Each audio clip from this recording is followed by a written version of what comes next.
जरा देर ठहरो राम, तमन्ना यही है।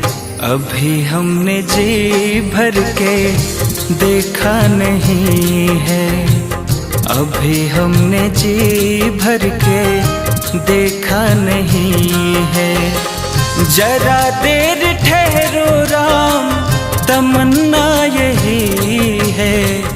अभी हमने जी भर के देखा नहीं है, अभी हमने जी भर के देखा नहीं है।